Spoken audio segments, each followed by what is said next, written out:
මේ බලන්න මුගේ වැඩ මේ ඉර මෙහෙම එනවා මෙතනම. දැන් මෙතනින් එන ඉර බහන්න තනි කෙලින් අපි දැන් යකඩ කැහැල්ලක් හම්බුවොත් අපි අතින් වැරදීමක් වෙනෝනේ. දැන් මේ බලන්න මේ සතාගේ තියෙන මාර මෙතන තමයි පැණි ගුලිය. හොඳයි ටෙක්නොලොජි එක ඇතුළේ තියෙන පැණි ගුලිය. ඔව් ඒ තියෙන්නේ එයාගේ කරපු දේවල්. මේ උඩ ඉඳලා මේ සුදු පාට මොනවද තියෙන්නේ?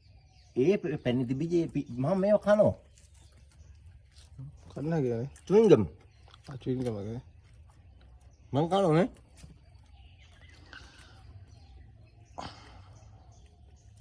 තනි චුයින්ගම් හොඳයි. මේ ලේනු කපෝනේ. මේ ලේනු ගහලා උකුස්ස ගහලා දිනවා මෙතන යට පිලා මේ පැටවුගේ මෙයාගේ මාර විස්තරයක් තියෙනවා. මෙයා ඇවිල්ලා පැටවු ගන්න නෑ ළඟට.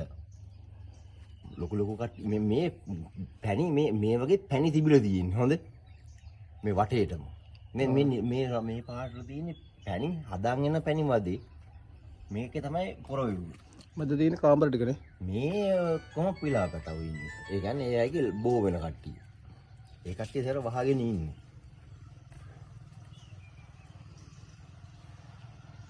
කඩන්නත් එපා.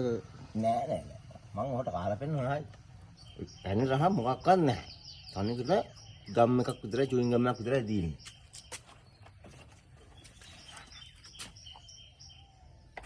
ඒක හැම ලේසින් කඩෙන්නේ නැහැ හොඳේ.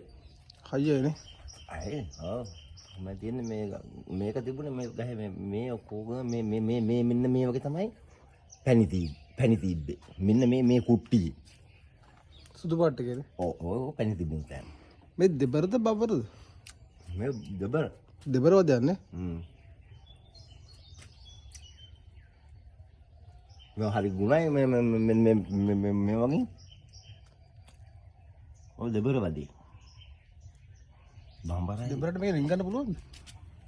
එයා මේක වහගෙන ඉන්නේ. එයාගේ එළියෙන් ඉන්නේ නේ. එළියෙන් ඉන්නේ මහා රොත්තක් ඉන්න බුදුන් මේ දැක්කන් පස්සේ බය හිතෙනවා. දුන්නොත් එම ෂොට් එක රිදෙන්න දෙන්නේ. මේ බම්බරගේ තියෙන කේස් එක තමයි අර රාමුට්ටි වගේ හදන එක. රාමුට්ටි වගේ හදනනේ.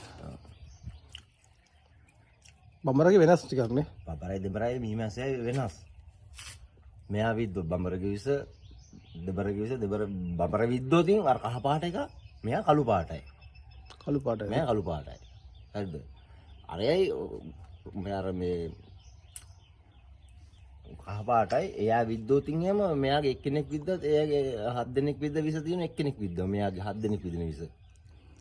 එතකොට මේ සාමාන්‍යයෙන් දැන් මම වදේ අත්තල්ල යනවනේ ටික කාලයකට පස්සේ. එහෙම ඇතැරලා යනවා. ඇතැරලා ගියප එකත් වයි මේ. අත්තල්ල ගියපුවන්නේ. ඔව් ඒක සතෙක්ක ගිනි තියලවක පුච්චලවක් කන්නේ අර දැන් ඒක ඉදර මල්ලි ඉන්න ඕන ගහත අන්න හැබැයි හිඹලගේ මම කපන්නේ මම බලකරු හිර වෙලා මම බහැ ගන්න බෑ මේක කැඩෙන්නේ නැතුව බිමට ගේන්නත් උන් අවසානයේ එක්ක ගෙනල්ලා දාලා තමයි ගන්නේ මම. එතකොට ඒ කට්ටිය පුච්චන්න හැදුව දොස්තර පොඩ්ඩල එහෙම මං කෝ සතුන්ගේ පාඩු සතුන් ඉන්න දෙන්න උන් ඇවිල්ලා බලන්න මේ තරම් ගේමක් මු ගහනවා කියන්නේ මොන තරම් හැබැයි මේකේ හැඩේ මේ ලංකාවේ හැඩේ තියෙන්නේ මට පේන්නේ දිර. මම මේකට හොල් පෙන්නුවේ නෑ. ඔයාලට මෙහෙම කරාමනේ ඒක පේන්නේ. ඔව් ශ්‍රී ලංකාවේ හැඩේ තියෙන්නේ. ඔයාලට දැන් බලන්න. මේ තියෙන යාපනේ. එහෙම ඒකුත් යාපනේ ඔය දකුණ දකුණ. අර උතුර. මේ උතුර මෙන්න මෙතනින් ඔන්න සෙට් වෙන්නේ.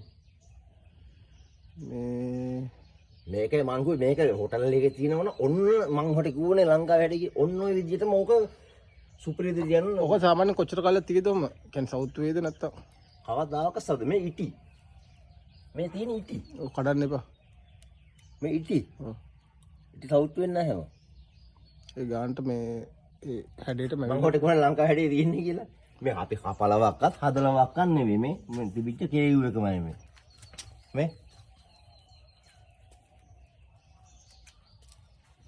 මං හොට කිව්වනේ ලංකාවේ මෙහෙම එනකොට ආසියා දීප මෙතන ගාන්න මේකක් තියෙන හොඳේ අර මේ කොළඹ මේ අතන අන්න ආසියට හරි කෑල්ල එතන ගාන්න ලස්සනට සෙට් ලා ඒක තමයි මං ඔයාලට කිව්වේ මං ඒක මේක වටිනවයි කියලා මන්නාරම තමයි නැත්තේ මන්නාරම දැන් විකුරට ඉඳ නැත්තේ අපිට ඒ නැත්ත ඒකක් මම තියෙනවා ඔයාලට කිව්වනේ කියද්දි මේ ලංකාවේ හැටි තියෙන්නේ කියලා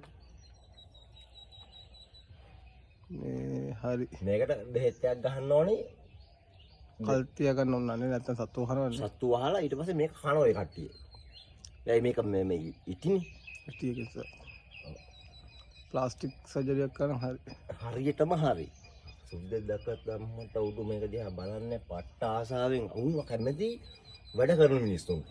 දැන් මේක තනි අපේ අතින් පොඩි වැරද්දක් වුණොත් මේ බලන්න මේම කෙලිම බලන්න මේ අතර ගහපු ඉරයි කොහෙද වැරදිලා තියෙන්නේ? උන් කොටස් හදන්නේ මේක. මැෂින් එකකින් ගහුවගේ තියෙනවා ෂා දල් කෑල්ල ඌ බලන්න ඉස්සෙල්ලා ඉර දිහා බලන්න මේ ඉර තනි කෙලිම මෙහෙම මෙතෙන්ට ගහුණා ඌ එතෙන්ටම ගහලා තියෙන්නේ.